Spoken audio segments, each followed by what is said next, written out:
Good morning, everybody. Happy Tuesday. We have an amazing show for everybody today. What do we have, Krystal? Indeed, we do. A lot going on this week. As you know, the January 6th hearings continue. There were some interesting nuggets there that there's some good stuff. we've actually been covering before about the way that Trump raised money and completely fleeced his supporters. So we got some more details there we'll break down for you. Also, massive market crash yesterday ended in bear territory. Lots of speculation about what the Fed is going to do this week. Not to mention, I mean, crypto falling off a cliff. The hashtag Black Monday trending on Twitter. So yeah, it's hard times out here for us folks. Not good. Yeah. Not good for those who have invested in any sort of crypto asset. We also have some big developments in Ukraine. Some new indications that this is really pretty stunning. I mean, you all know how much we're sending in terms of millions of dollars worth of weapons and Billions, aid to the Ukrainians. And it turns out we really have no idea what they're up to. They're not giving us the full picture of how things are going or what their plans are or any of that. Apparently, we're not really pressing them for that. This all comes as there are new indications that they are really struggling with Russia in the eastern part of that state. So we'll tell you about that. Also, a big day for the Amazon labor union yesterday as Amazon is trying to pull their own little stop the steal situation and overturn those rightful election results. We also have... You knew this was going to happen. The most cringe possible presidential candidate floated by a supposed progressive, Liz Cheney, for president. Yeah, so we've got that for you as well. Also very excited to talk to James Lee this morning. You guys know he's one of our partners of Breaking Points. He's been doing some incredible videos that I know you guys have really been enjoying. So we're going to have him as a guest in the show to preview his very latest. But we wanted to start with the markets falling off a cliff yesterday and what this means going forward. Let's go ahead and put that CNBC tear sheet up on the screen. The S&P 500 tumbles nearly 4% to a new low for the year, closes in bear market territory. Listen, the last time we have seen a stock market collapse like this, it was right before the COVID crash when, of course, Congress acted and injected a lot of money into consumers' pockets, but even more overwhelmingly, the Fed acted, injecting trillions to backstop the stock and the bond markets.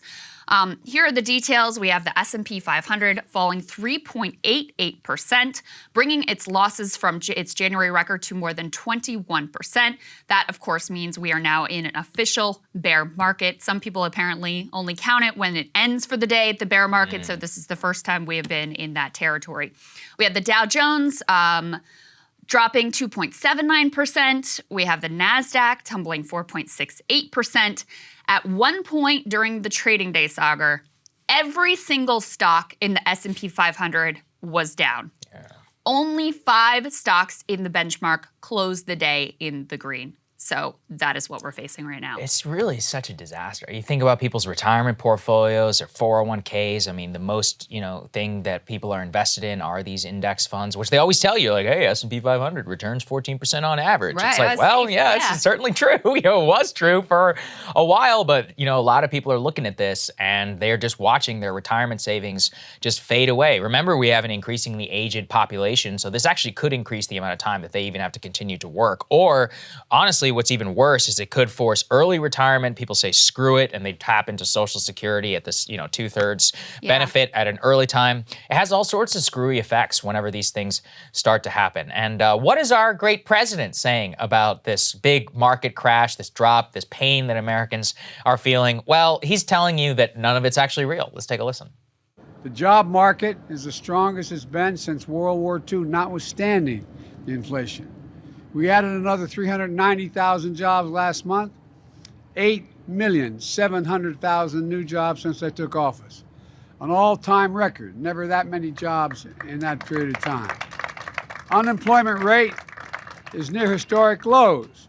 Millions of Americans are moving up to better jobs and better pay. And since I took office, families are carrying less debt on average in America. They have more savings than they've had. And we're doing it all while cutting the federal deficit by $1.7 trillion this year and $320 billion last. I don't know So- how they're still selling this. I mean, so what are you smoking when you think that is a compelling sell? Yeah, you know what? He's right. People are employed. That's great. Here's the problem. Their wages went up by 2%. Inflation, depending on where you look at it and what the people are most affected by, well, that's like 17%. So you're hosed. I mean, you're substantially poorer today than you were 2 years ago. I did some back of the envelope math yesterday, Krystal, and so get this. The average American nets $2,700 per month after taxes. So at $5 a gallon, the average American consumes somewhere around $250 to $300 worth of gas, depending on where you live, as of right now, with the current driving standard. That means just 10% of after-tax income is going to gas. 10. That used to be 2 to 5%. And obviously, that money has to come from somewhere. Then you include food and housing, both of which have double-digit inflation. So you are watching the slow erosion of all of the ability for people to have consumer spending. I don't know why the president cannot speak to that and continues to try and gaslight people. This is Obama 2.0. I remember it so vividly. 2011, Obama's like, the economy's great. We're coming out. We have they had all these fake charts just like Biden. And meanwhile, people lost their homes and they were working 2 jobs and they were underemployed. I mean, if anybody other than idiot like Mitt Romney had run against Obama in 2000, he was eminently beatable. I read George Packer's book. It's called The Unwinding. It was actually written in 2013. And it was a real precursor to all of the problems that we have now. And he specifically spends time all across the country, like in Obama's America at the time. And it tells the same stories. Like, man, a lot of blue collar people, they have all this credit card debt, housing debt, even they lost their homes. They have no ability in order to climb out. A lot of them tapped into that Social Security, like I'm talking about previously. Same exact situation. Yeah. And the president is gaslighting all of us. It's living in parallel realities. Credit card debt has reached an all-time high. Yeah, that's right. That is as of last month. That is a flashing red warning sign. And I mean, just look at, you ask people how things are going, they tell you it's not going well. Country's on the wrong track. My economic situation is going backwards. Things feel worse now than they did before.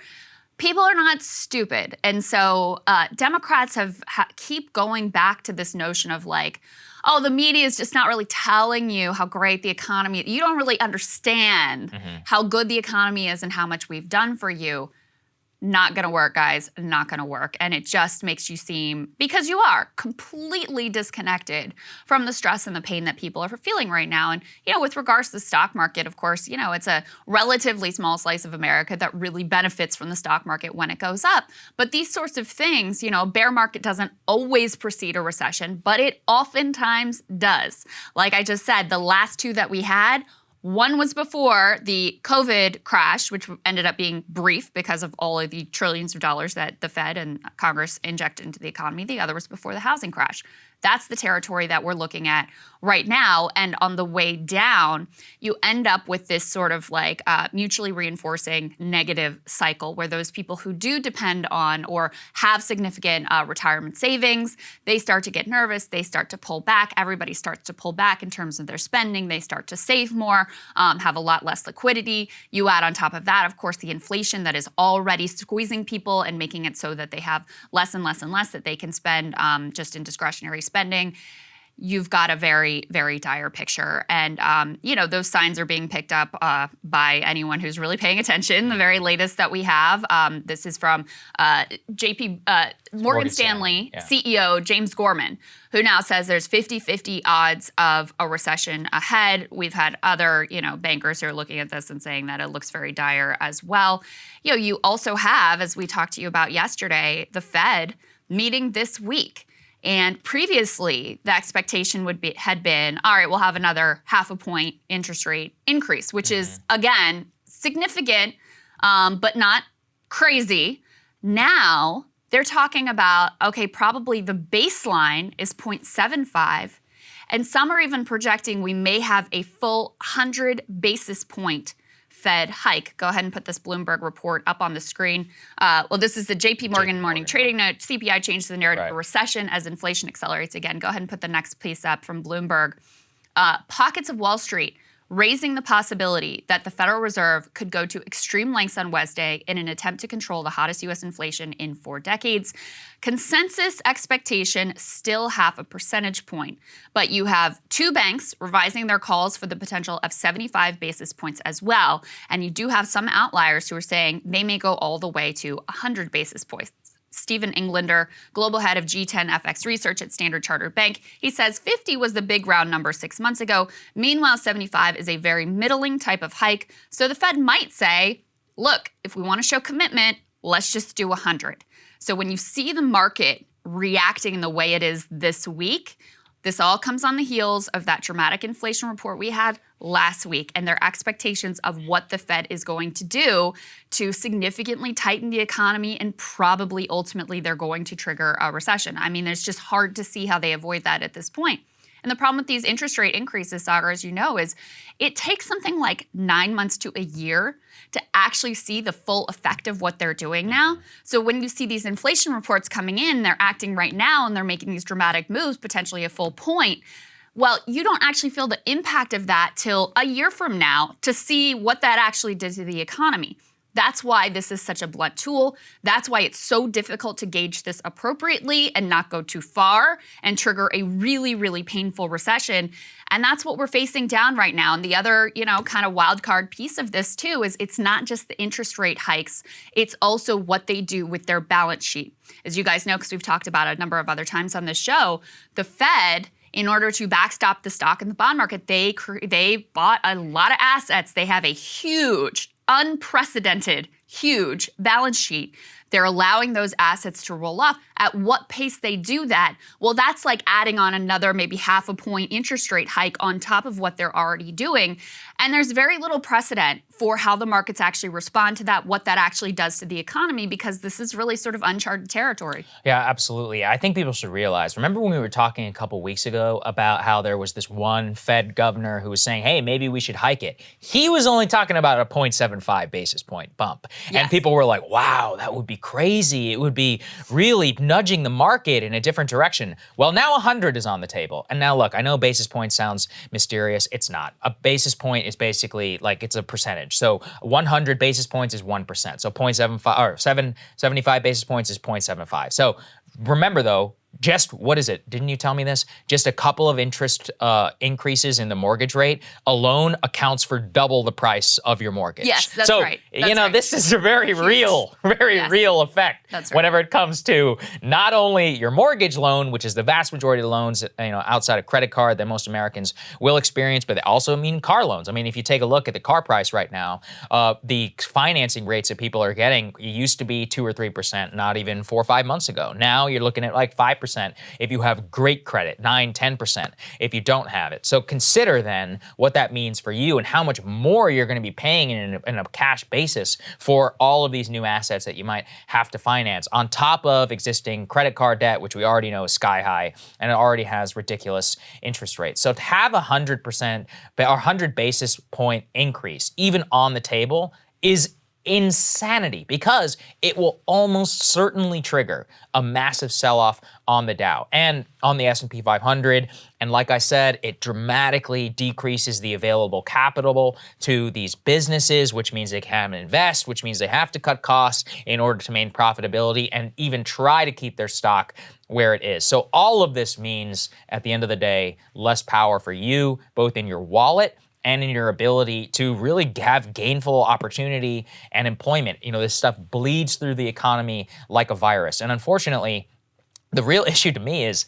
it's not really going to do anything except put us into recession. I was just reading this morning, the complex market conditions which led to cheap gas over basically the last 10 years, that's never going to happen again. We were all basically being subsidized by Wall Street traders who were pouring hundreds of billions of dollars into these oil companies so they could drill and drill and drill. Well, now they're fed up. They're done. They want profit. So there's not a lot you can do there. On top of that, we have a massive supply crunch given what's happening with the Russian oil embargo by the Europeans. So the complex market conditions that existed for cheap gas are now gone. I was talking with Peter Zeihan recently. He said something which was really struck with me, which is that the globalization of the last 1990s have basically made it for the last 30 years. That's why inflation was so low, because we adjusted to just-in-time delivery, we stopped having inventory, we made it a much more efficient economy, but less resilient. So the higher efficiency meant that we had low inflation, but all of the supply side factors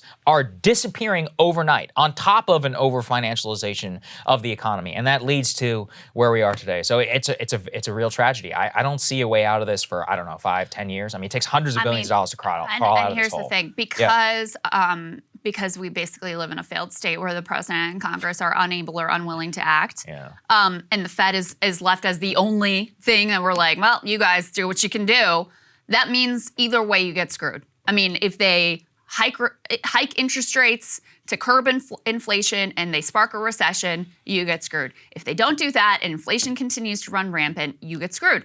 I mean, it's just completely, the whole thing is, it's a disaster. And the Fed's policies up to this point have also helped to fuel that inflation. I mean, the reason we had all these asset bubbles to start with was because of the trillions that the Fed injected into the economy. They helped to fuel this massive inequality that we have as well. So, you know, since we don't have any other mechanisms at our disposal, the only thing the Fed can do is make it so you have less money to spend. So that to curb demand from you, that's the only thing that they can really do to deal with the situation. Dealing with the supply chain issues, dealing with gas price. They don't have any control over any of that. All they can do is curb stomp demand. That's it. And so that's why this landscape is so dire, and why, you know, I mean, this is something we've been looking at and predicting and worrying about for quite a while, but the moment has kind of arrived. It's here. Yeah, it's very, you know, it just shows you that the supply side stuff that's on this is just not going to get dealt with. Instead, you know, policymakers are very likely to adopt a fiscal crunch at the same time that you have a major crunch. So you're basically going to get squeezed from both ends. And unfortunately, I think we're headed in for very hard times. So let's move on to the crypto part of this. Just basically, people are calling it Black Monday as to what happened yesterday. Let's put this on the screen. Did a decent job of just summarizing this. This is from the Indian press, but Bitcoin and Ethereum crashing over 70% from their peaks, with investors losing over $2 trillion in 8 months. So the price of Bitcoin, you know, even right now is trading at a low that we haven't seen in a long time, $21,000. I believe that is the lowest price since 2020, so almost 2 years of gains erased in those markets. Ethereum also as well, you know, a Bitcoin, obviously the original kind of cryptocurrency that absolutely took off, but Ethereum was one which has been used quite a bit in the NFT marketplace, and others kind of became a secondary asset. It has much more ability in order to have faster transactions and these things. That obviously also crashed. And if you consider that, let's go to the next one, which we are seeing chaos in the crypto trading exchanges themselves. So Celsius, which was one of the largest crypto trading networks, actually banned trading for a long time yesterday, freezing withdrawals as all of those assets began to plunge. Here's what they said, quote, "Due to extreme market conditions, today we are announcing Celsius is pausing all withdrawals, swap, and transfer between the accounts. Quote, we are taking this action to put Celsius in a better position to honor over time its withdrawal obligations." So anytime that you have a bank or a quasi-financial institution say you can't take out money and you can't do anything about it, people are obviously going to panic, and you know, Celsius definitely took it on the chin. It reminds me also of a filing, I believe it was an SEC filing by Coinbase, which put out and they said, look, we're not in a position right now where we have to stop trading or we have to do anything, but it is possible that one day, should market conditions arise, that you won't be able to withdraw your Bitcoin. So it's like, wait, hold on a second, what? And that was buried, you know, in one of their SEC filings. This has always been, you know, and I've always warned people whenever they get into this, I'm like, listen, there ain't no FDIC that's coming to save you for, you know, in terms of what $100,000 or unless you, if you have crypto, it is not insured whatsoever. You're basically putting your faith in that financial institution, and we've now had several instances, not only Celsius, but we'll remember that stablecoin story that we talked about here, Terra USD, which basically just stopped floating one-to-one to the US dollar. There's major problems that are happening. And like I said, let's put the final one up there, which is that they're referring to this as Black Monday. I mean, look, the reason why it's going down, I think there's a lot of cope that people are talking about. I think the basic fact is that Bitcoin, and look, I love Bitcoin, but let's be honest here, Bitcoin people, which is that it's basically trading as an asset that tracks with the S&P 500. Same with a lot of these places, and with the ability and the crunch in cash in particular, lack of liquidity, people are pulling out of all assets, and that also includes Bitcoin, Ethereum, and the crypto market. So it's actually an interesting theory that I'd seen floated by a couple of friends of mine before, that loose monetary policy actually was juicing the crypto markets, which zero doubt about it. Zero doubt seems about to that. be true. Yeah, So, no, there's absolutely zero doubt about that. I mean, ultimately, crypto is not used very much at all as like actual money, mode of exchange. It's something to bet on. I mean, it's a highly speculative asset, with nothing really hard backing it, and certainly no sort of government institutions like the FDIC backstopping your losses and preventing bank runs. I mean, that's the thing with Celsius, is this is just basically a bank run with no government protection around it. So there's all this language and lingo around crypto, like this is something totally new and totally different. And in some of these instances, it's like nothing really new, just you as the consumer are less protected. Like that's the innovation. I mean, they have a quote here actually from someone his name's Corey Klips, and he's a CEO of a different, of Swan Bitcoin. So he's like a pro crypto guy, but with regard to Celsius specifically, he says, this was yet another bank run. You're not reinventing anything here. They were promoting their services as a better savings account. In the end, you're just another unsecured lender. So that's the reality. And a lot of that sort of like, shaky underpinnings is being exposed right now as, the markets fall and crypto sort of leads the charge, because of course, when the markets drop, the very first thing to drop the furthest and the fastest are the most speculative assets. That's crypto, that's NFTs. I also just want to say one other thing. The chief executive of Celsius, this is how disgusting some of these people are. This guy's a scum. Hours before they suspended withdrawals, totally screwing over the people who had trusted them, he hit out at critics on Twitter, denying users were having trouble withdrawing funds and accusing them of spreading FUD, a popular crypto acronym for fear, uncertainty, and doubt. Hours before they pulled the plug. That's how scummy and sleazy some of these actors ultimately are, how they will directly lie to the people who have trusted them and enriched them the most. And that's why all of this, it does really upset me, because I think there are a lot of people who are going to be, they're going to be beside themselves. I mean, who really believed in it, put their life savings into it. I mean, really risked it all, thinking they were getting in on the new big thing. And now that, everybody expects a recession, you see the markets dropping and the writing is on the wall. But it was not that long ago that the sort of conventional wisdom was this mania of the stock market only goes up.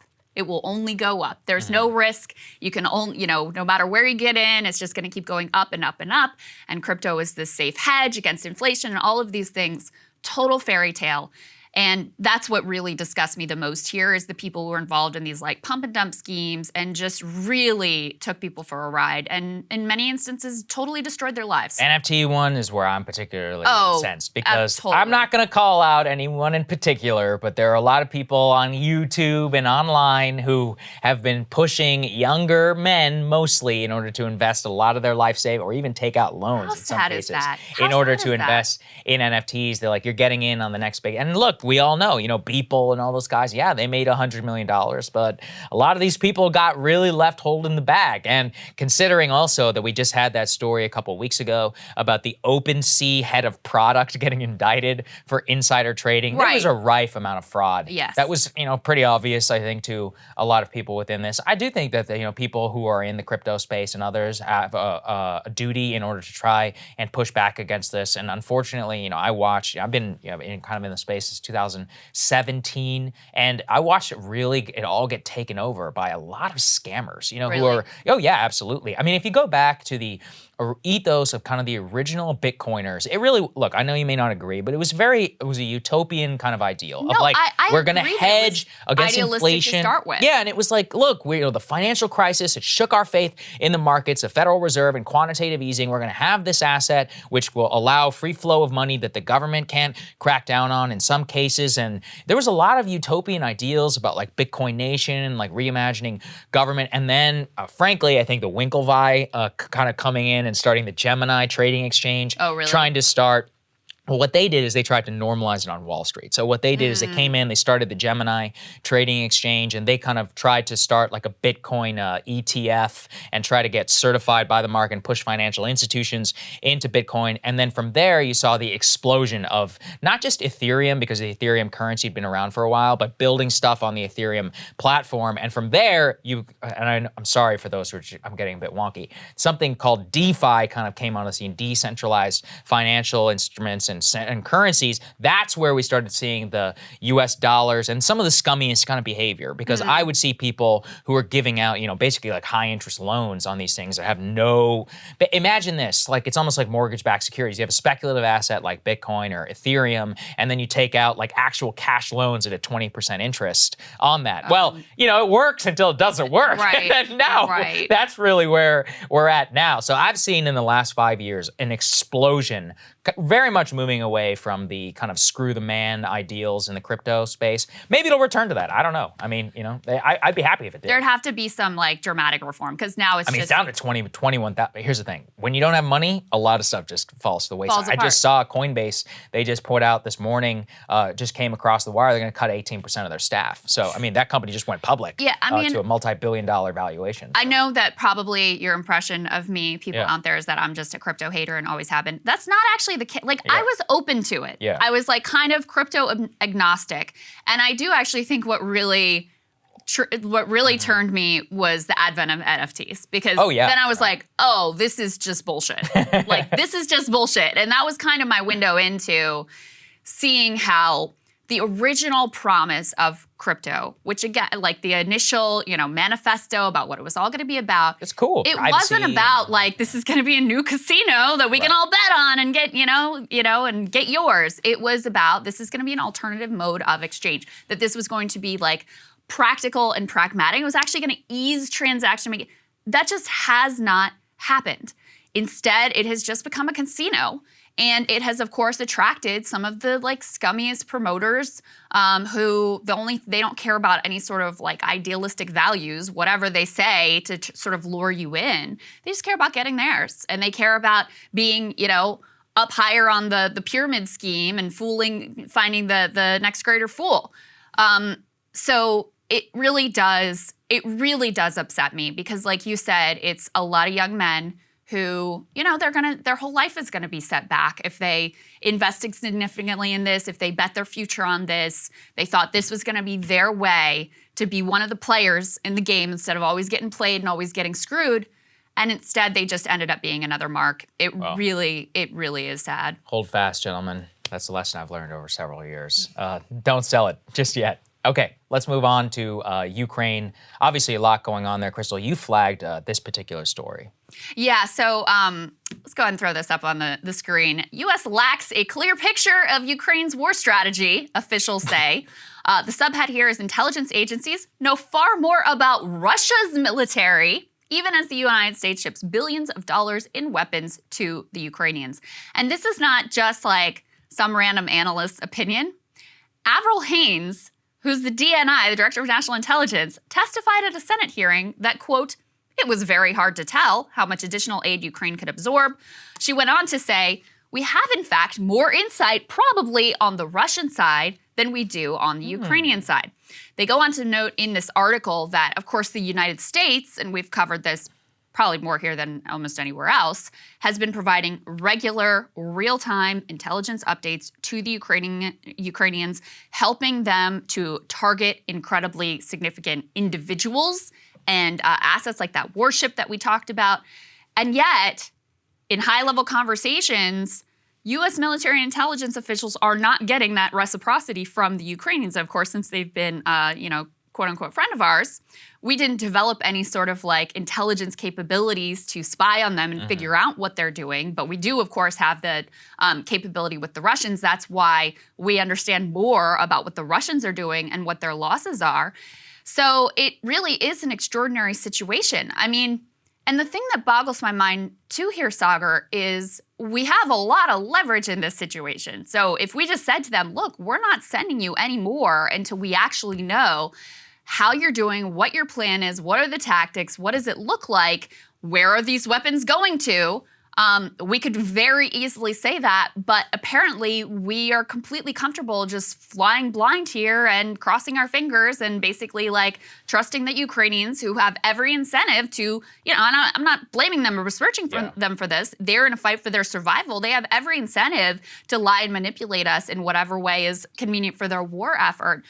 We're just accepting that as fine. Look, I mean, it's always so difficult to have these conversations without sounding callous. Nobody's saying the Ukrainian cause isn't just. I think that they're better actors in this situation, but they have their own incentive. They're fighting, like you said, for the literal survival of their country. And let's also be honest, they would not be even around both today and, both in the past and today if it weren't for the United States and for the West and NATO countries. So I think that given the fact that we've basically saved them from complete ruin, we deserve a hell of a lot of say into actually what goes on the battlefield. And instead, it seems that the Ukrainians don't really want to tell us anything. And I guess in a way, you shouldn't blame them. I don't blame them. I blame our officials they're like, for not demanding keep it coming. They're like, keep the checks rolling and all of these tanks. It's going great. Bullets. Don't worry about it. But don't you dare stop it because we need it. And yet, the current indications that are coming out are actually not great, which also raises a question to me, which is what the hell was the point of all this $44 billion if it's not even actually making as much of a difference as we were originally promised? So let's put this up there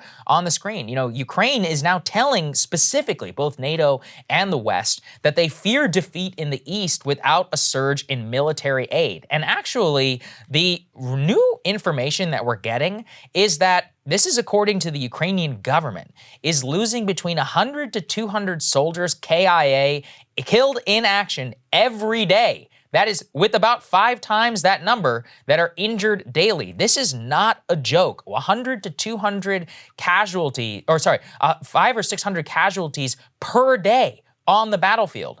And when they point to the amount of Russian firepower that is being brought to bear, it is genuinely stunning. I mean, they are talking here about Russia, despite the fact that, and this is what we warned about, yes, they have lost a significant amount of materiel. They've lost a lot of lives. They have lost prestige on the world stage. All of that. They are still a great power in their own right. They have a tremendous amount of military capability. And the Ukrainians talk here about being outgunned at a pretty significant level. And that also raises the question, it's like, well, where did all this $40 billion go? So according to this, President Biden has released $700 million in these new weapons deliveries to Ukraine. That's the first slice of the $40 billion aid package. Well, what are we doing with the rest of the $39 billion? What's happening here? Right. Was it just, and again, I mean, I really have no idea. And the Ukrainians are actually begging the European Union to also pass some new measures and to deliver new weapon systems. I mean, have we not already delivered a bunch of weapon systems? Like, are they telling us that we're so incompetent that we can't even give them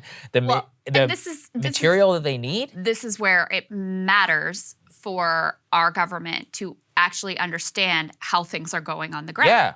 Because that really changes what the smart move is. I mean, for a while, when Russia really faltered and flailed to start with. And basically, I mean, this is also the military analysts, the defense intelligence analysts, they completely overestimated Russia's capabilities, just as they completely overestimated also the Afghan government's capabilities. Yeah, so they don't have a great point. track record here. Right. So Russia dramatically underperforms. Then there starts to be this heady idea of like, oh, maybe Ukraine can win. So let's flood them with everything that maybe will get the maximalist outcome. They'll be able to completely win. They'll be able to push Russia even out of the territory that they had occupied prior to this invasion and this war.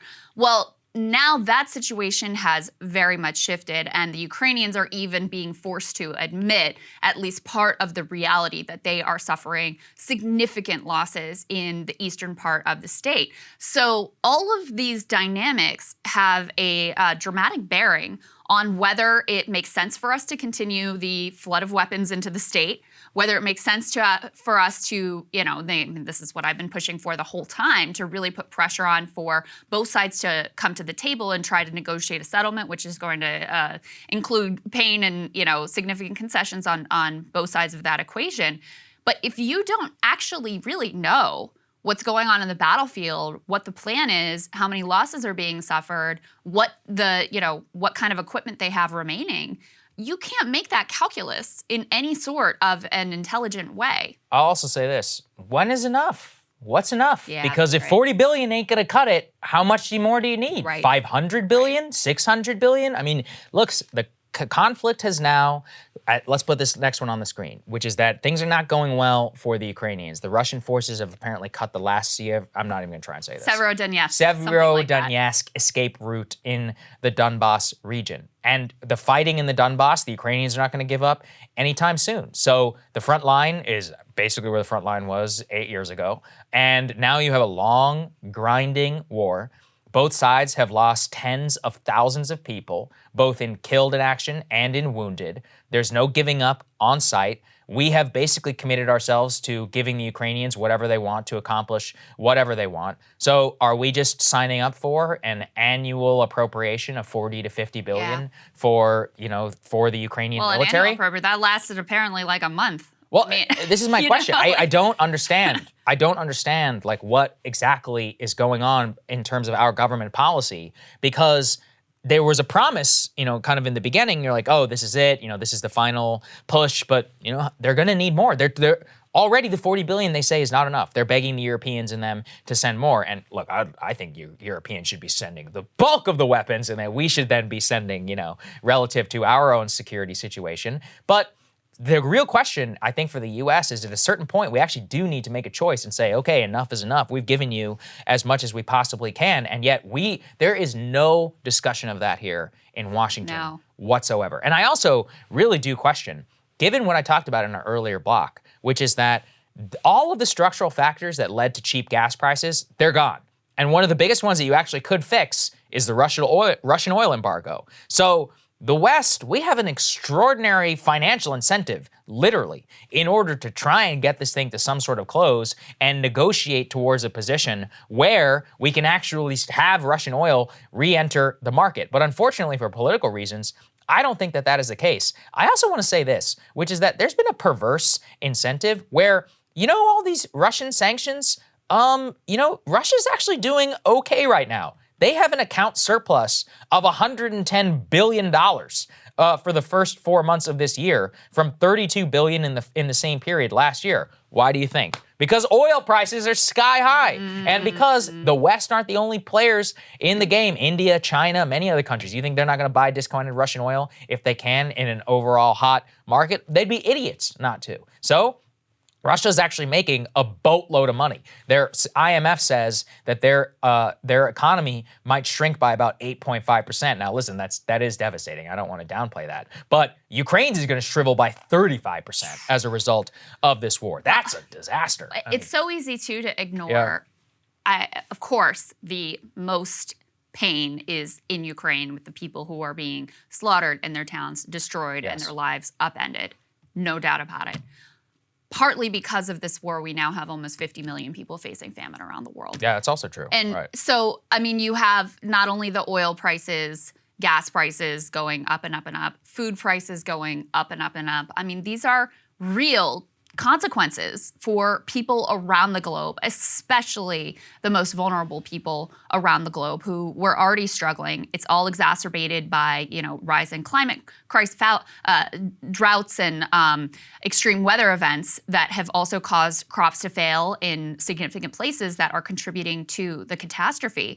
So these are not costless decisions. I know sometimes it feels like when Congress strokes a check for $40 billion, oh, it's now, what difference does it really make? But it's really not even about that as the austerity that is being imposed around the globe. And again, in a lot of instances, and 50 million instances, with absolutely dire and devastating consequences. So there's no end game in sight here. I mean, to be honest with you, probably the window for negotiations where the Ukrainians would have been in the strongest position is after they had pushed the Russians back out of a number of cities, and it seemed like they were on the march, and it seemed like, oh, they maybe they have the upper hand, maybe they can actually win this war. That was when they were in the strongest negotiating position. Now that they're having to admit to these significant losses, the Wall Street Journal piece that we had up before, Ukrainian officials are saying that this is keep in mind, this is their spin, and this is an attempt to get more weapons funding from us and from the Europeans. But they say without a broad and rapid increase in military assistance, Ukraine faces a defeat in the eastern Donbass region, but that's not all. They say that would pave the way for Russia to pursue its offensive to Odessa, Kharkiv, after regrouping in coming months, they say, potentially all the way back to the capital, Kyiv, after that. So the fact that Ukrainians were able to push them out of some of these places, that's not set in stone. Those gains can be reversed, especially if Ukraine is outright defeated in the eastern Donbass region. And right now, from what we can tell, it is not going well. Yeah, it's just all about political pressure, on Putin, which is right now he doesn't have a lot of incentive, obviously, in order to, especially with the high oil prices. Right. And that's not going away anytime soon. Yeah, so that's he's going to floating his economy. continue It's to okay. float the economy and bankroll a lot of what's happening here. So look, the fact that we have given them so much, and this is the end result. Look, they obviously are heroic. They've been able to push back and more, but the more and longer this grinds on, the worse I think it is going to be for the Ukrainians, just because that's how it works when you fight a superpower. And that is the longer and more likely that we get pulled into this thing in the long term, because the longer that conflicts run, the more likely that things can go wrong. All it takes is one new advanced weapon system that the Ukrainian guy barely knows how to use, and that is open source, that's been out there, that we have to train these guys how to use these weapons because they literally have no idea and have never had any training on them. It's a different platform. Before. They're complex, highly I'm technical. not denigrating them. Yeah. It just is what it is. And so, look, all it takes is one of those to get fired into the wrong place, one commander, and that's it. And then now we're in a whole other diplomatic snafu. And also remember, this is the other kind of chauvinistic mindset for a lot of Americans. We're not the only player in this game. Right. There are the Lithuanians and the Estonians and the Romanians and the Brits and the Germans. I mean, in France, these are all NATO countries. So we also have to trust that they are doing the right thing in terms of what they're helping the Ukrainians with, because an attack on them is also going to eventually bring us into this. And we have a massive alliance. Now Finland and Sweden are apparently going to be in this thing as well. So the potential for a massive escalation, which is completely accidental, remains. And everybody continues to say, like, oh, well, none of that has happened yet. It's been 4 months. It's been 100 days. The idea that you can evaluate the efficacy of your policy after 100 days is insanity. 100 days after the invasion of Iraq, we would have said there was an explosion of freedom in Baghdad. And then, the invasion of 100 days after knocking Gaddafi off, you could have made a case. You're like, hey, Libya, look at this. People are choosing freedom, all of this. Call me in 5 years and we'll figure out exactly how this thing all worked out. Yeah. Very okay, true. Let's move on to a story which, we've talked in humorous terms about the January 6th committee.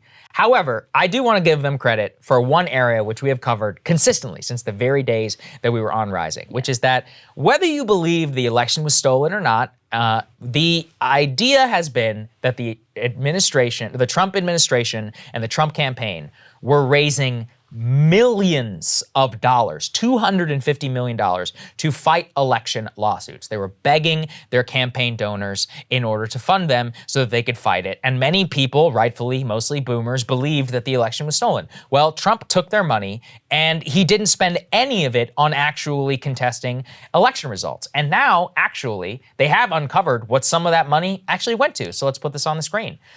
Number one is a $1 million donation to the Conservative Partnership Institute Institute, specifically for a sinecure for Mark Meadows, who was the chief of staff, $1 million to the America First Policy Institute, which is where Larry Kudlow and a bunch of other people who worked in the administration are now having their cushy little jobs. Rick Perry and them are on the board. Oh my God. $200,000 to the Trump Hotel and Collection, and then $5 million to a single organizer, to Event Strategies, Inc. That's really interesting. But how they lay it out in their presentation, actually, look, I'm not saying this is ever going to change any minds, but I think it should be noted of just how much of the Trump campaign and so much more was a complete grift, not just for Trump himself, but really for MAGA Incorporated. So let's take a listen to how they laid that out yesterday. But as the Select Committee has demonstrated, the Trump campaign knew these claims of voter fraud were false, yet they continued to barrage small-dollar donors with emails, encouraging them to donate to something called the Official Election Defense Fund. The Select Committee discovered no such fund existed. The claims that the election was stolen were so successful, President Trump and his allies raised $250 million, nearly $100 million in the first week after the election. Wow. So, that just $100 million. And I just think that the more level-headed amongst and around him, I really just don't know what they were thinking at that time. Bill Barr continues to kind of be a gem on this one. It's kind of hilarious because he was asked about some of the Dominion voting conspiracies and about the new 2,000 Mules documentary by Dinesh D'Souza, and his reaction really is priceless. Let's take a listen to that. My opinion then and my opinion now is that the election was not stolen by fraud. And I haven't seen anything since the election that changes my mind on that, including the 2,000 Mules movie. When the movie came out, I think the photographic evidence in it was completely there was a little bit of it, but it was lacking. It didn't establish widespread illegal harvesting. The other thing is people don't understand is that it's not clear that even if you can show harvesting, that changes the results of the election. The courts are not going to throw out votes. So, lo and behold, Bill Barr, not terribly impressed with 2,000 Mules. And the, camera footage of people putting ballots in the mailbox, something they are legally allowed to do under certain circumstances. But cell phone data, Krystal, cell phone. This is so silly. And he's right he says they say it very conclusively, if you went by these drop boxes multiple times, then you must be a mule. It's well, if you're talking about a city and people are just, it's an Uber driver going about their route or going about their day, of course you're going to have people who drive by these ballot boxes, which were put intentionally in highly trafficked public location. Anyway, it was silly, stupid, et cetera, et cetera. But, the grift part, this has always bothered me. I know it bothers you too. Because immensely, yeah. You have a lot of people who really believe in this man. And obviously at this point, I find that hard to really understand. But, they trust him. And so when he's sending these missives, sometimes 25 emails a day, which, by the way, whatever candidate you like or don't like, unsubscribe from all of these campaign email funders. If you want to donate to a candidate, do it. You don't need them harassing you and haranguing you day in and day out and feeding you total nonsense, because he's by far not the only one who engages in this type of scummy behavior. We saw it with him and with others like Ted Cruz in the lead up to the Georgia Senate elections, where they were saying the Senate majority's on the line. We've got to stop the Democrats. It's existential. We got to be all in. Donate now. And then they weren't even sending the money to the candidates that you thought that you were supporting. And they have no legal obligation to do so. And that's a part of it. Zoe Lofgren, who's the Democrat who was running this part of the hearing, she was on with Jake Tapper and she got asked, is this a crime? Did they commit a crime? And even she wouldn't say that this is illegal. Not. She's like, I don't know that it's a crime. It's definitely a grift. And that's what's so, gross about our campaign finance laws, is that you can literally send out an email, which is what the Trump campaign was doing over and over, 25 times a day, saying, donate to our election integrity fund, help us file these lawsuits and fight this fraud. And then there isn't even such a fund. Like, it does not exist. They have no obligation whatsoever to do anything appropriate with your money. They can send it to, $5 million to some company led by their brother's friend or whatever. And that's what they did. I mean, they're also looking at, this is the other thing that got a lot of attention.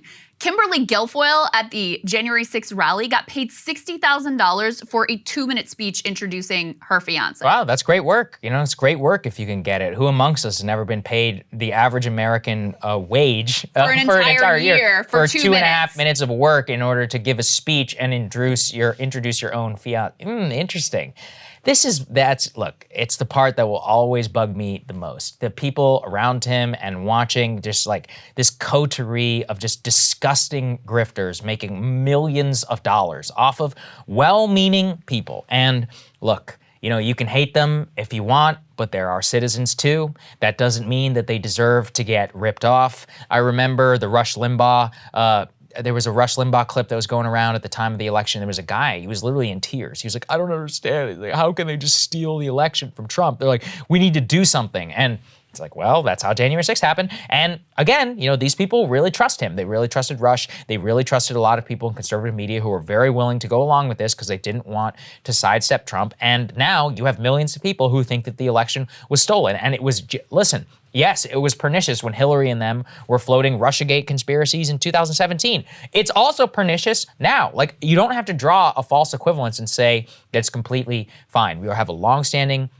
implications of this, both in our politics, for a long time to come. But yeah, good people, well-meaning people, they believed in Trump, and they gave him $250 million, and he didn't spend any of it actually. And these were not high-level, wealthy donors. These are like normal people. These are, regular people kicking in what they can because they feel like their democracy is being stolen, their vote didn't count, and all this nonsense, total bullshit that they were being fed. I mean, I think as you're watching these January 6th hearings, if you are watching them, I have a feeling our audience is not really watching them, but I'm sure we watch them for you. You can't avoid seeing some of, the coverage and the clips that are floating around.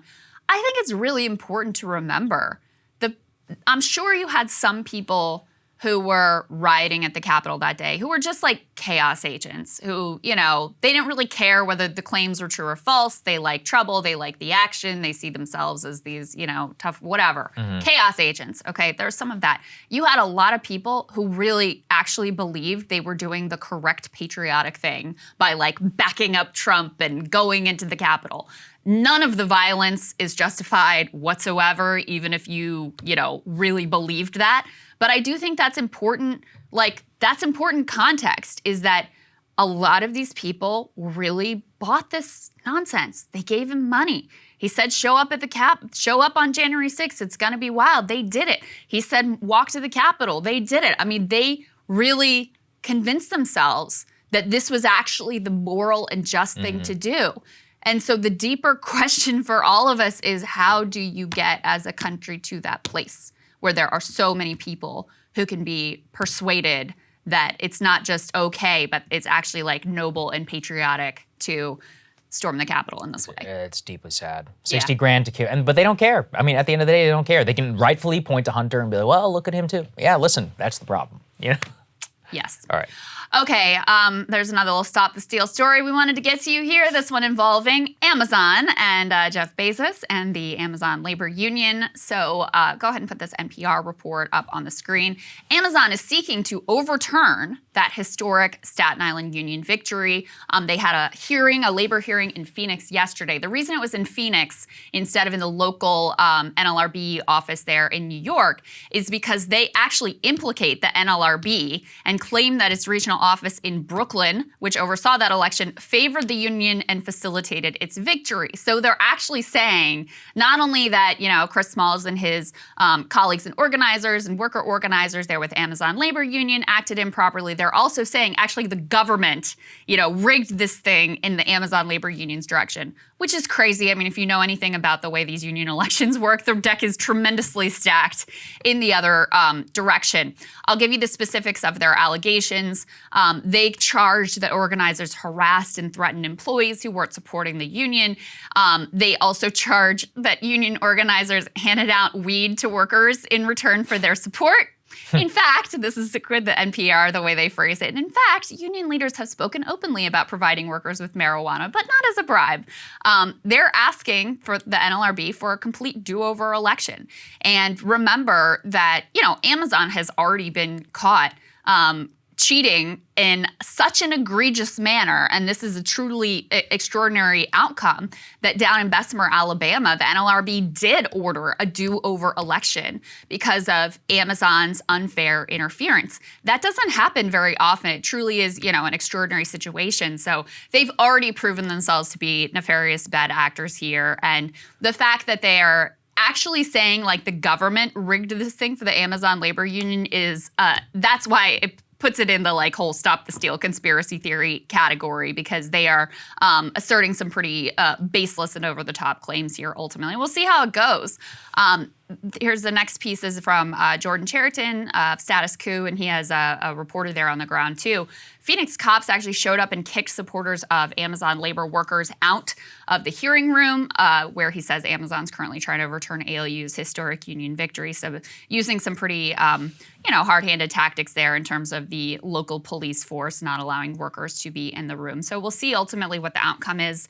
The analysis I've seen before is that it is unlikely Amazon will ultimately succeed, that it would, their claims don't seem to have a lot of merit, that it would take a lot to overturn this election, especially since the margin was fairly significant. But, you don't want to take anything for granted. And this was clearly a major spark that lit a fire under workers across the country. This along with the Starbucks labor movement, which has seen more than 100 Starbucks stores unionized, and you now have workers at Apple, workers at Target, store after store after store saying, hey, we saw what they did on Staten Island, and this is for us. So that's why this matters a lot beyond just, and I don't want to say but just these thousands of workers who are represented here. Yeah, it's actually interesting because this is all part of a bigger crackdown, which we've been talking about here, which is that you have actually recently an Amazon manager calls the sheriff's office in Campbellsville, Kentucky, the afternoon to report that there were people trying to start a union and trespassing on company property. The sheriff ultimately showed up and said, no, they weren't on company property. But what they're pointing to is that that is the type of anti-union activity that the company's been at and ramped up actually since the success of that election. I think you did see that in the second Staten Island election that, he kind of snuck in under the radar on that first one, and they're like, okay, we're never going to let this happen again. So not only are they going to try and bankrupt them in legal fees by suing the hell out of it and making them contest this election, they're basically just going to war and firing union activists and others at every other warehouse across the country, trying to nip it in the bud, which actually is probably that's probably the biggest legacy, right, so far of what's actually happened in the Amazon fight. And there are a lot of other Amazon shops that want to unionize, so that's something to keep an eye on. With the Starbucks store, obviously, this is very obvious, but Starbucks have 10 workers, 20 workers, is a much smaller shop. So to organize one of these gigantic Amazon warehouses, it really is, an exceptional and extraordinary feat. So, there's a lot of promise there. And now the question is whether they can translate this one victory into a nationwide movement. And obviously Amazon wants to roll back even this gain. And part of the problem for Amazon in New York is they really need this warehouse, so they can't really employ, at least not easily, the tactic of let's just close this one and try again somewhere else. No, they don't have that luxury, but they have been engaging in, some additional illegal union busting tactics. So I don't know if we played it here, but there was a worker named Pat who he'd been a Trump supporter. He's typical sort of New York Italian type of vibes. And he was a really significant part of their organizing team. And he said he flipped hundreds of workers from no to yes in the final stretch of the campaign and said this publicly. Well, that made him a target for Amazon, and they just fired him. Wow. So this is war as far as Amazon's concerned. The last thing they want to see is the kind of snowball wildfire effect that we have seen at Starbucks. And make no doubt about it, workers across the country will be watching to see how this all plays out and see if you can actually win and sustain these gains. So we will keep an eye on it as well. Yeah, absolutely. You know, it's interesting too. Stephen Greenhouse wrote an article in The Guardian about why Starbucks Union's drive is moving more ahead than Amazon. And I hadn't even considered this, but it totally makes sense, which is Starbucks shops are like 25 people, 30 people. So it's actually not hard. Whereas an Amazon warehouse is like 7,000 people. Yeah, you know everybody. Yeah, you it's a lot easier. Friends, you're like, hey, let's do this. And they're like, okay, and then it's done. Yeah, it's less of a, I don't want to downplay what they've accomplished, which is also exceptional. Well, it's just harder to convince people to have an election. It's easier to administer. There's only 28 workers. That's how you can have hundreds of stores versus, different warehouse. Anyway, I hadn't even considered the sheer logistics of it. And I was like, wow, that completely makes sense as to why it would be a lot more difficult. Well, and it was for a long time the conventional wisdom that dynamic was actually what made it so difficult to organize food and service workers. Because it's like,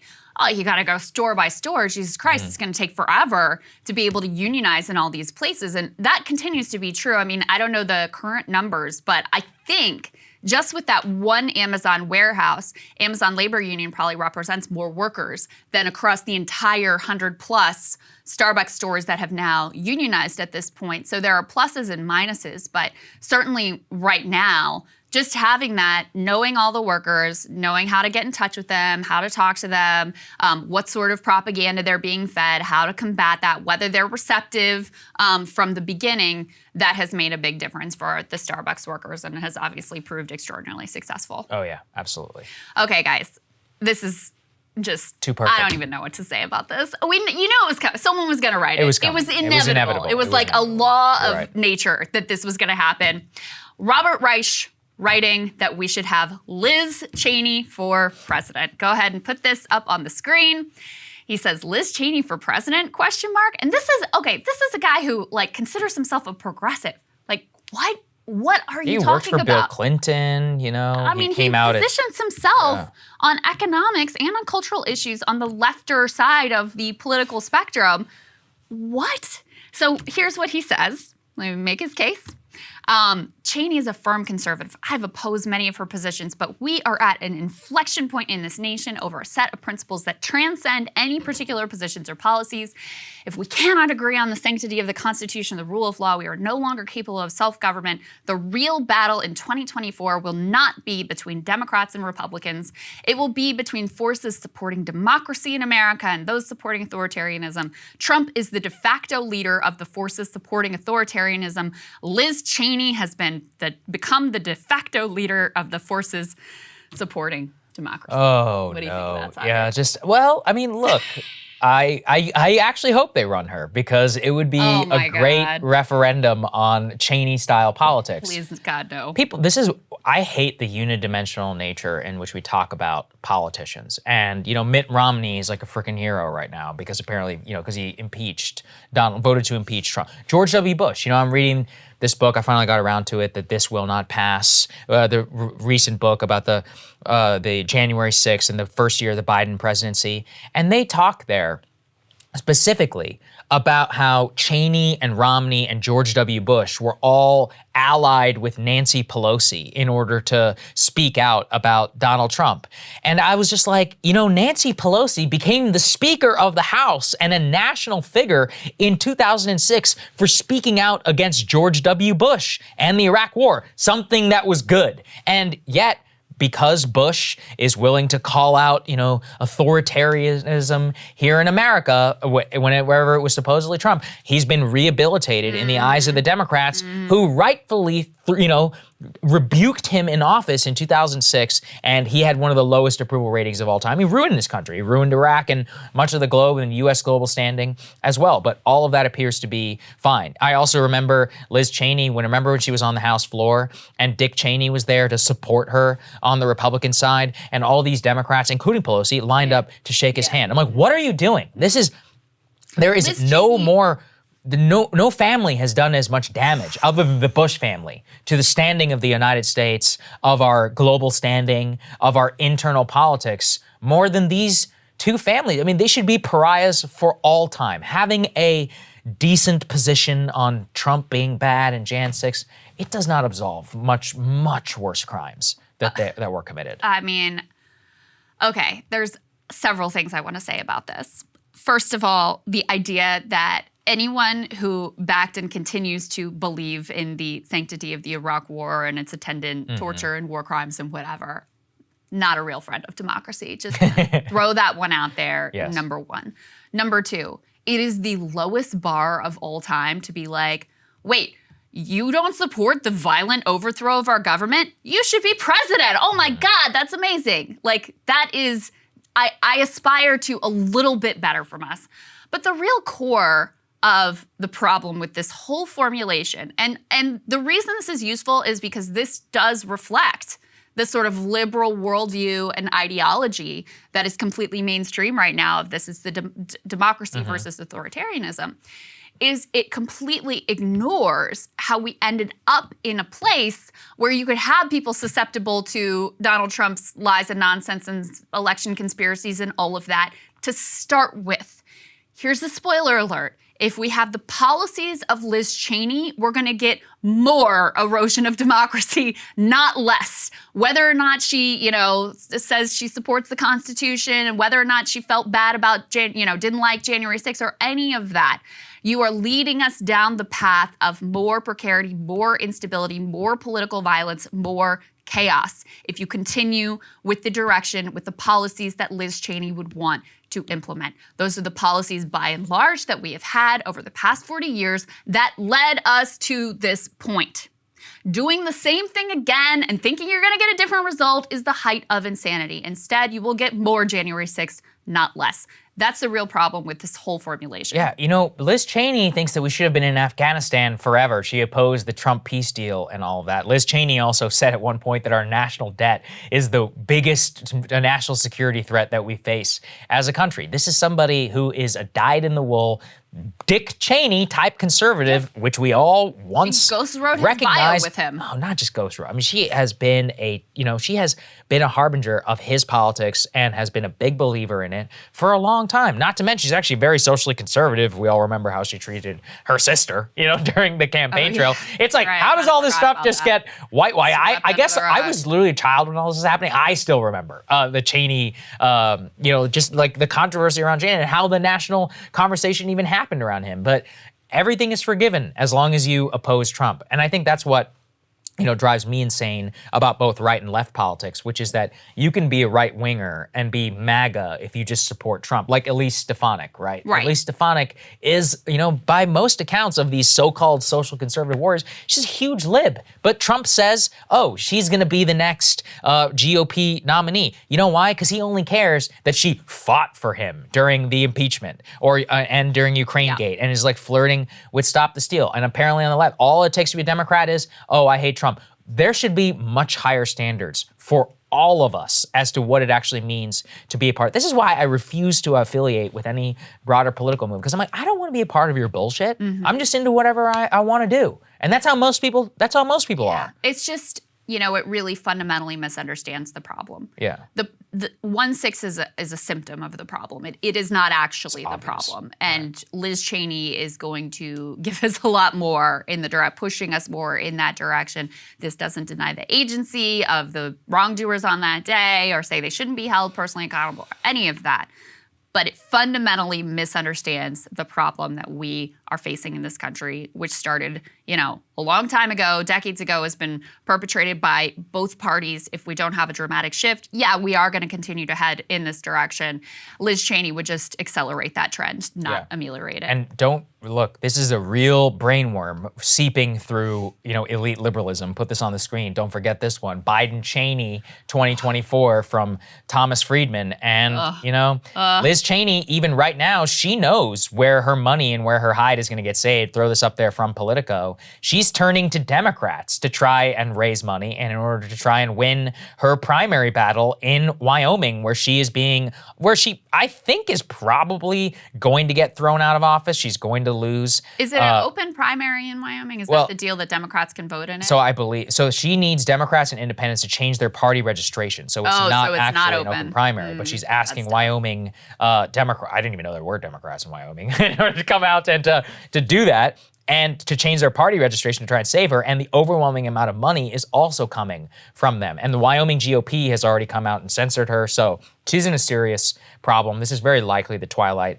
of her career. But don't forget, because she was mean to Trump, and if she goes out the right way, we all know that she'll be sitting on the board of Raytheon or one of these corporations the moment that she comes out of office. So it's not like she won't be well taken care of once she's out. Yeah, and she's got like the liberal stamp of approval now. There you go. So she's, right. Acceptable in mainstream polite society. I don't want to take away, I think everybody who's been a presenter in the January 6th hearings, I think she's been the most effective. I do think she knew that coming on against Trump in this very public way, and she has gone, to the mat for, in this direction. She knew this was going to potentially cost her career, and she did it anyway. And I do want to give her credit for that.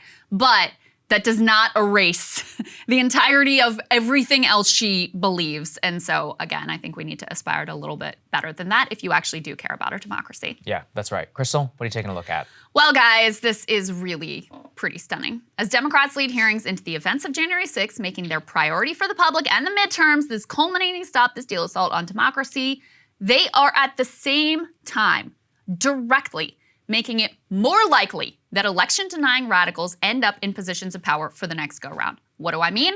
Well, just take a look at this. How conservative is Ron Hanks?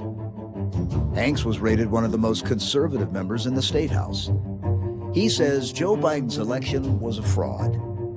Hanks wants to ban all abortions, and he wants to build Trump's border wall. Hanks even sponsored a bill that would allow concealed carry with no permits. Ron Hanks, too conservative for Colorado. Democratic Colorado is responsible for the content of this advertising. Okay, so that's an ad seemingly attacking Republican Senate candidate Ron Hanks as he tries to win the Republican nomination. So he's in his primary. Except it's not actually an attack ad at all. No one actually trying to take down a Republican in a GOP primary would argue the candidate was, quote, too conservative. Such attacks would only serve to bolster that candidate among a conservative base. And in fact, that is exactly the point here. These ads were placed by a Democratic Party group looking to boost the more radical candidate, the aforementioned Ron Hanks, over a more moderate businessman in the primary. The theory is that if they get the more radical candidate to win the primary, that candidate will be more beatable in the fall. Of course, there's an obvious, massive downside to this strategy. If Mr. Crazy Pants gets through the primary, given what a challenging year it is for Democrats, there is no guarantee that Mr. Crazy Pants does not end up as your next senator from Colorado. Democrats also thought it'd be wonderful if Trump won the 2016 GOP nomination because he'd be so easy to beat. How'd that one work out for you? And this particular candidate, he really is truly a nut job. He is 100% in on Stop This Deal. He even admitted to joining the rioting mob that breached police barricades on January 6th. Ron Hanks' opening ad literally shows him blowing up a Dominion voting machine. As Americans come to realize Biden's incompetence, a growing majority believe he was not fairly elected. Evidence of fraud in multiple states support their conclusion. I know because I attended recounts and audits in multiple states. As our next senator, I will fight for our conservative values, and I'll start by targeting our broken election system. I'm Ron Hanks, and I'm running for the United States Senate. I'm Ron Hanks, and I approve this message.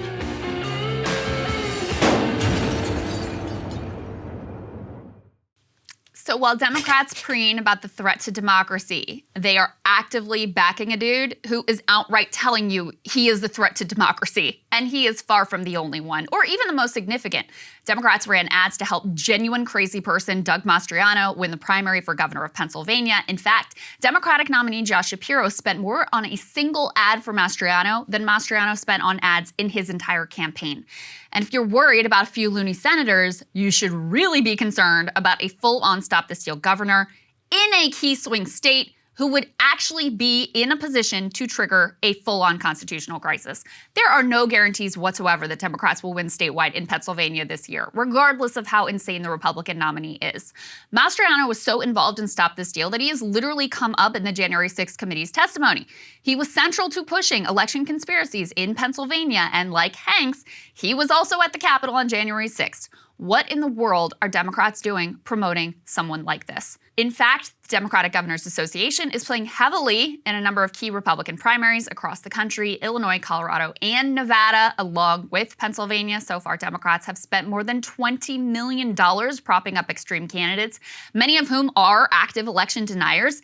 In each case, they are bolstering candidates who are considered too fringe to win in the general.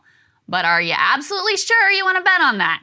It's just one more instance of Democratic words and actions being completely at odds, like how they claim to be horrified by gun violence and by the imminent destruction of Roe versus Wade, but then they dragged an anti-choice, NRA-backed incumbent over the finish line. He's also under investigation by the FBI, so great stand for integrity there as well. I guess since Dems have decided not to do anything that'll actually make a material difference for people, and since they have no illusions that the January 6th commission is going to actually change a single vote, this is all they've got left. I mean, I guess it makes a sort of sixth sense. If your goal is just to be a little bit better than the Republicans, making the Republicans worse means that you've moved the bar even lower and you have a lower bar to clear. An ugly race to the bottom that has no end in sight. And Saagar, since I wrote this, I've seen even more reporting on the number of candidates is really quite large that are election deniers, that Democrats are actually intervening in primaries to try to boost and promote. It does not square with their rhetoric about how we were just talking about, Liz, it's democracy versus authoritarian, it's existential, and we have to. Then why are you taking this risk with these people? Why are you playing with fire like this? You know, I was telling you before the show, I've been talking to some people who are they know at least how the conservative Supreme Court would interpret this. People should realize that because if Doug Mastriano or these Michigan people or whoever become governors, they have an extraordinary amount of deference in how they appoint their electors.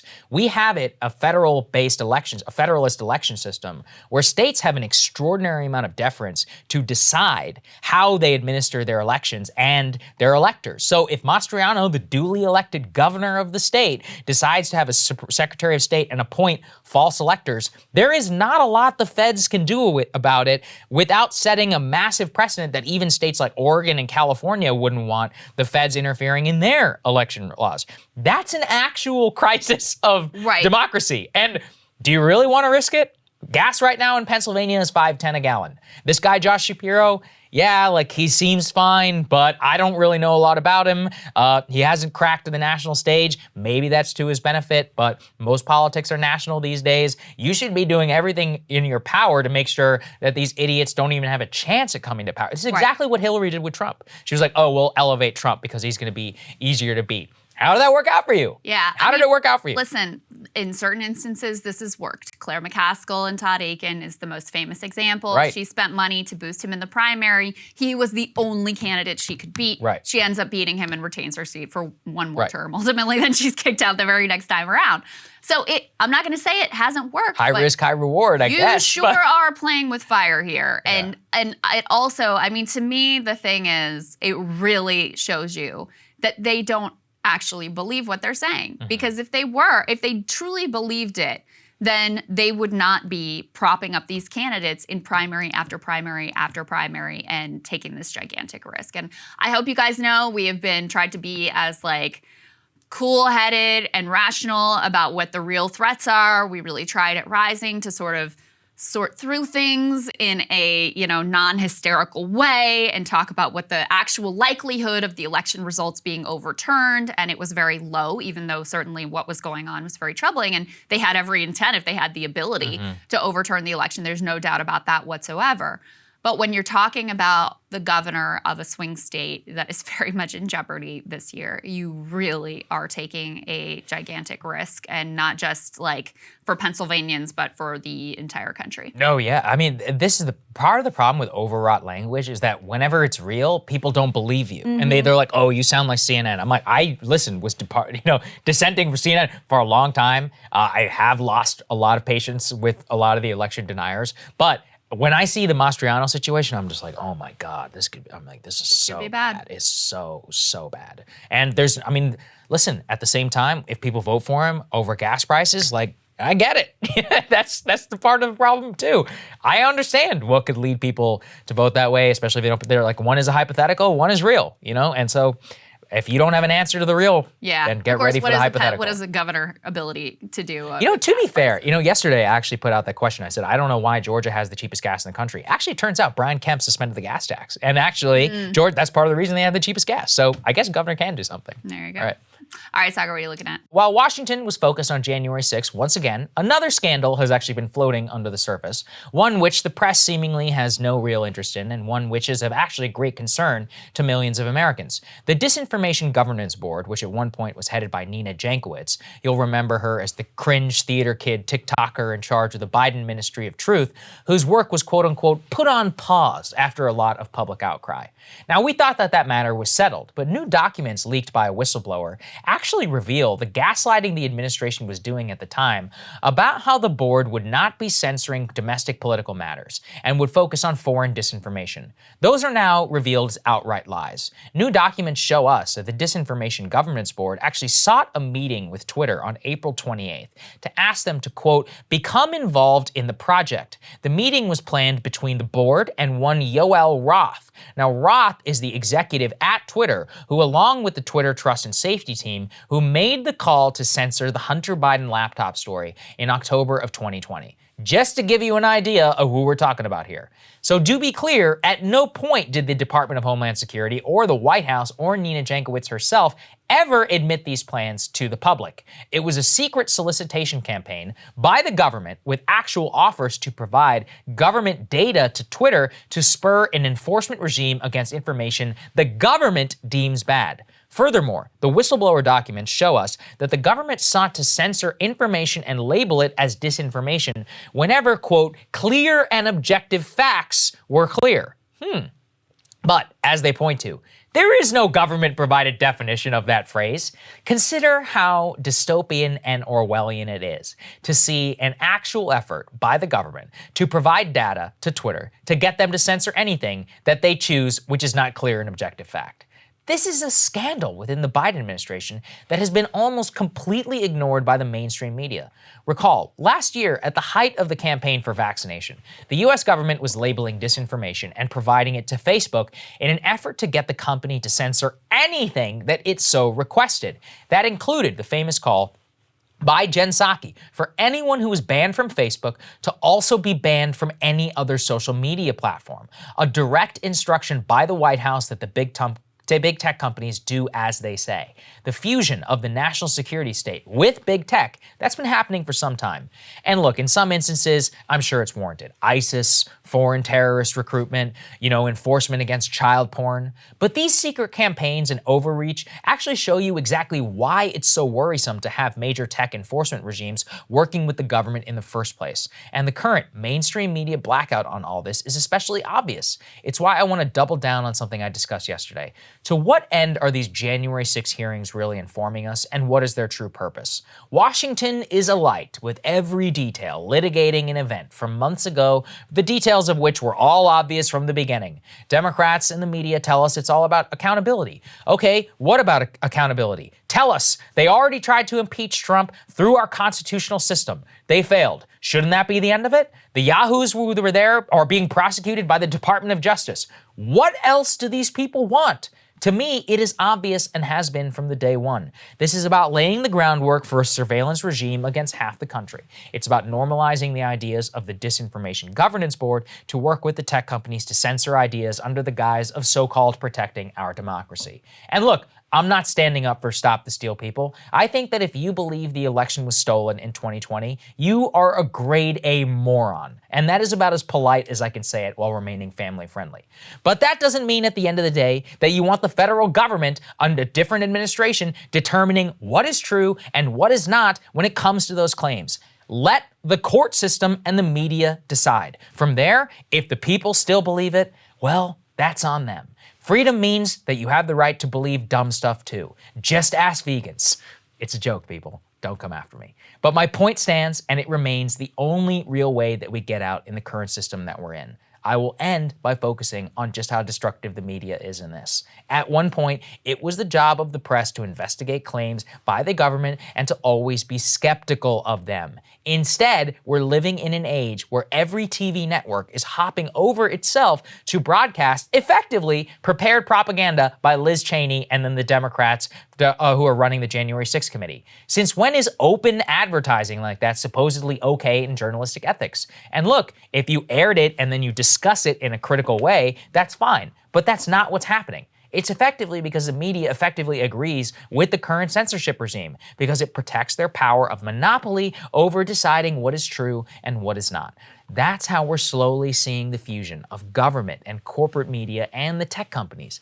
Each has an individual incentive to collaborate with the other. The only people who lose in that situation are independent outlets like us, but also all of you. So don't let stories like this one just get buried under the rug. Yes, the people actually rose up and cried out to kill this ministry of truth. But that doesn't mean that it can't happen again in some other form, some less blatant one. Remember, the original reporting on this said that the subject of the subject said that the Disinformation Governance Board had only been paused. So they're just waiting to bring this thing back as soon as they can, when people get bored or they resume focusing on other distractions. But it's part of a larger and a more pernicious agenda that we need to continue to be very weary of as we enter even darker times. And I just think the blackout on this is nuts. I mean, they solicited Twitter. They clearly lied to all of us to say that the board would only be engaging in advisory capacity for the government. Well, then why are you advising private tech companies? Right. Yes, it's like, that's a lie. Well, You lied. remember, everybody involved with this tried to play this game of like, what are you all worried? This is we're not even like really doing anything at all. But also the fact you're killing this is like literally destroying democracy. Yeah, like they were trying to have it both ways. Great point. And now I think we're seeing more evidence that there was a lot more going on here than they could never answer just in a direct manner like, what this thing actually did, which was a gigantic red flag to start with. I mean, I really do think the more that underlying conditions deteriorate, the higher inequality skyrockets. The more stressed people are in their personal lives, the more we suffer from addiction, depression, inflation, taking a bite out of your budget, all of that stuff, the more crazy people are gonna behave. And the more that it gives credence to the argument that from the elites that basically the problem is the people, we need to crack down. Yeah. And so you get into this cycle where, you can highlight a lot of truly deranged behavior, no doubt about it. You can make a plausible case like these people have gone mad. What the hell? We can't let them just like say whatever they want, do whatever they want online. This is going to be insanity. And so the further you go down this path of deteriorating underlying conditions, pushing people into, extremes and madness, the stronger their hand becomes for these types of crackdowns. And that is a slippery slope to a very ugly place. It is a, free society versus a police state. Which one do you want? Are you going to accept that there are going to be people who can post total nonsense, insane conspiracy theories? It's going to be ugly, that they're going to say things that are outrageous and sometimes act on those things in real life, in the real world too. Are you going to accept that as a price for having an actual democracy? Or are we going to be sort of led down a garden path towards authoritarianism? And that's what's happening. On the election stuff, it really does, scare the hell out of me. Because like I said, look, I think that if you believe the election was stolen by me, I don't really know how to help you, honestly. But that's not also on the government to censor and to work with the tech companies in order to make sure that those don't get a hearing. I honestly think that they're doing us all a favor by watching 2,000 Mules and be like, this is the bullshit case that you guys have. Right, this is what you got. That's I always consider. I'm like, oh wait, so this is what you got? That's why I'm like, okay, yeah. It's like, all right. The bamboo ballots in China. I'm just like, all right, okay, sounds good. It's like whenever people start selling me whatever their latest essential oil or thing is, you just nod politely. You're like, okay, that sounds good for you. That's my point, which is that having it all air out in the open actually does us all a tremendous favor to be like, this is the idiocy that these people genuinely believe. And honestly, I think it might actually help if you were to leave it to that and not just brush it under the rug. So look, unfortunately, it's very clear here that they lied to us. And I think that the media angle on this, I mean, just imagine if the Trump administration had tried to set up something like that, they would have cast it as the next fascist coming. And I would have opposed it then too. Yeah. And yet they're unable to like tell us the truth and really show us about how, this could have been very bad if there hadn't really been a public outcry. So anyway, there we go. Good segue to our guest, James Lee of 5149, of course, one of our great partners here at Breaking Points, who is talking about some of that underlying core rot. So let's get to it. Joining us now is our great partner of 5149, James Lee. James, it's great to see you, man. Thanks for coming back on the show. Great to be here. Thanks for having me. Absolutely. So, James, you've been doing some excellent work for us, long explainers. Everybody go and subscribe both to James's channel and always check out the twice monthly videos that he's been doing for us. You have a new one coming on oil, and we have a tear sheet here. Let's put it up there on the screen. Just about big oil, how it's spending on investors, not output, how it's expanding the crude crunch. Just tell us about kind of what you've discovered in your new video, and given your MBA experience and long-time breakdowns for us on business strategy and more, what does that tell us about the deeper rot in the American economy? Yeah, I think that's a good question. So when we think about the oil situation that we're in right now, I think the media doesn't do a great job going into the underlying rot, to your point. I think they focus on the pretty easy targets, which is like Biden. You can always blame Biden. You can always blame Putin. But, taking a look at some of these, I don't know if the tear sheet is up there or not, but taking a look at some of the recent earnings that have come out, we have oil companies earning probably, I think it was like their second highest cash flow ever. But if we look at how they're spending their money, their expenditures have actually gone down in the last decade. So, they're flush with cash. They're not really spending it on new investments or oil production. So what are they doing with it? They're actually spending it on either stock buybacks or dividends to enrich their shareholders, basically. So if you look at the CapEx compared to stock buybacks and dividends, the ratio is actually flopped. So now they're actually spending more on just returning cash to investors instead of spending it on new production. Mm-hmm. So how does that make business sense? Because it seems like if you're in the business of oil production, and of course I've got all kinds of issues with, fossil fuel and the climate crisis and all of that, but, right now we're in this crunch. If you're in the business of drilling oil and selling it into the markets, how does it make sense to have lots of cash and then not do that? Yeah, so that's another good question. Why are they doing that? So I think when we look at investments, typically when we think about capital allocation for a business, they're going to look at two things. One, they're going to look at what's going to be my rate of return for this, and how much investment do I have to put in, and they compare the two. And if you're going to make more money, then usually what you would want to do is invest. But right now, I think with oil, I think you can think about oil as somewhat of a mature industry. So, investors are just demanding more return for their money. So instead of investing that, they're more likely just to return it to their shareholders because that's exactly what they want. These, managers are basically incentivized to do that. And I think right now too, if you look at oil and gas, to your point on the fossil fuels and things like that, I think we are in somewhat of a transitionary period. I think greener energy is hopefully on its way. So right now they're kind of stuck on what to do with their cash because they don't necessarily want to invest fully into green energy. I think they're doing some of that, but not fully because obviously the risk on that is high as well. And so right now the investors are just like, yeah, just give us our money back and we'll decide what to do with it, which I think it makes, if you think about it from a business perspective, the managers and you think about executives, they're basically there to make sure that their earnings and their valuations are as high as possible. And they're really doing that effectively quite well through financial engineering. So they've basically done their job, but there's very little consideration of kind of the effect that has on the rest of the population. Yeah, absolutely. You want to know something funny? A friend of mine who works in the industry was telling me that a lot of oil managers are retiring because their stock has never been at a higher level for their portfolio. How nice for them. So That's they're been like, great I'm for getting the them. hell out of here. I'm cashing out my options. I'm good to go. And so actually, it's screwing the companies over even more because their top talent is leaving, and it's all because of stock. So actually, that's kind of something, you have a business background. You referenced CapEx. First of all, can you explain that a little bit to our audience who aren't as financially minded? But what does all of this financial engineering and more, it doesn't just tell us about oil. This is how every company in the Fortune 500 works today. So what are the perverse incentives that it then leads them to do? Yeah. So in terms of CapEx, it stands for capital expenditure. And it's just, you can think about it easily as the investment you have to put in to make something. Like CapEx would be like making a new factory, a new oil rig. And so just necessary investments that you have to make to grow the business.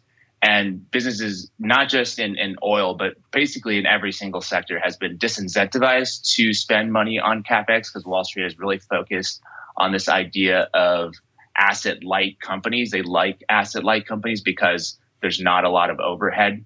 So you can think about that as like pharmaceutical companies, instead of making their own drugs in-house at their own manufacturing facility, would rather just outsource that to a third party. Either, it could be in the US, but it could also be overseas. It's happening all over that industry. There's other industries like Intel, microchip manufacturer. They're actually outsourcing, some of their semiconductor production overseas to the Taiwan Semiconductor Company, which is all great and well right now. But you're basically giving a lot of power. You're basically empowering your suppliers to maybe one day take over what you're currently doing.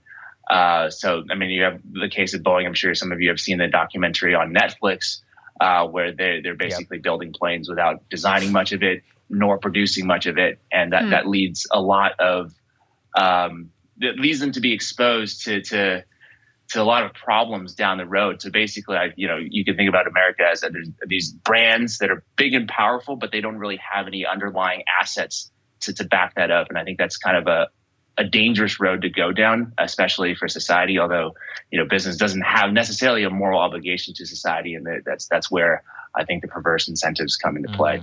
And also, how do you change that incentive structure, or can you? I think you can. I think it's obviously very difficult. I think we have to untangle. You got to untangle, business from politics. I think if you look at the current Biden administration, they have a lot of their cabinet coming from this the consultancy firm. I think West Exec is what it's called. And I read their mission and motto. I think it literally says, bringing the boardroom to the situation room, which is they're outwardly declaring that they want to bind together the public and private sector. And that's kind of, to me, that's really the crux of the problem is we have basically, if you think about business as players in a game, you think about government maybe as the refs. We have the players who obviously want to win this game, but they're also tied up with the refs. They're changing the rules as they play. The refs aren't really able to control the game. So you think about that. That's kind of the world that we live in right now. So then we have to have sort of independent government actors that are separate from the business players. So you think about it, a lot of times the government, the members of Congress, they're also the shareholders of these companies. Businesses, shareholders, everybody's a shareholder. So then it really makes it so that one small group of people are living quite well, where the rest of us who aren't as privileged to have these connections and tied into kind of the financialized world are suffering because of that. Yeah, I think that's what it all comes back to. Well said, man. Yeah, the video drops this weekend, guys. I can't wait to check it out. You've been doing phenomenal work. Everybody go subscribe to James's channel, 5149. Check out his video this weekend. And great to see you, my friend. Thank you so much. Thanks for joining us, man. Hey, thanks for having me. Appreciate it. Pleasure. Thank you guys so much for watching. We really appreciate it. We got an announcement coming on Thursday about the live tour. I keep saying it, but it actually is coming, I promise. And look, if you are helping us out on the premium subscription, I know times are tough for some people out there, but if you can help us, it means the world. It enables us to, partner with people like James, support his work. Jordan Sheridan on the ground for that Amazon vote right now in Phoenix. We have a reporter there. We're going to have some of the footage. Having a footprint across the country costs money. We're looking into bringing somebody else on the team as well. So these are all reasons why we rely on you so much for your support, and we think about you every day. I know the times are tough for some of you, and obviously, regardless of the premium thing, all of that, like, I hope everybody else is hanging in there. So, yeah, indeed. We love you guys. We'll see you back here on Thursday.